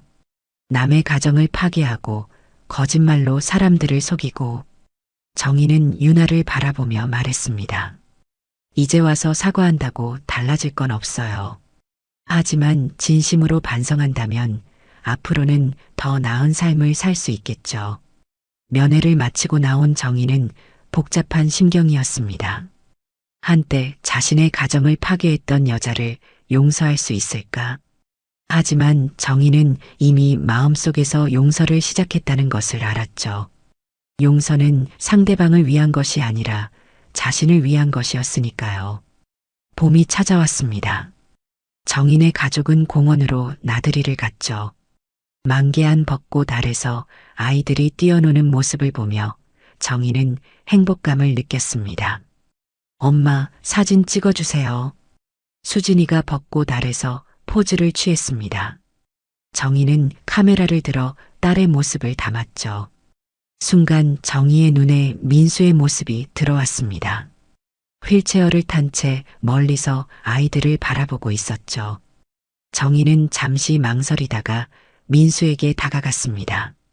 민수 씨, 여기서 뭐 하세요? 아, 그냥 봄바람이나 쐬러 나왔어. 우연히 너희들을 봤지. 민수의 표정은 쓸쓸해 보였습니다. 정희는 아이들을 불렀죠. 수진아, 민호야, 아빠 오셨어. 아이들이 달려와 민수를 반겼습니다. 민수의 얼굴에 미소가 번졌죠. 얘들아, 잘 지냈니? 아빠가 보고 싶었어. 이상우도 다가와 민수에게 인사했습니다. 안녕하세요, 권민수 씨. 건강은 좀 어떠세요? 덕분에 많이 좋아졌습니다. 이상우 변호사님이시죠? 정희와 아이들 잘 부탁드립니다.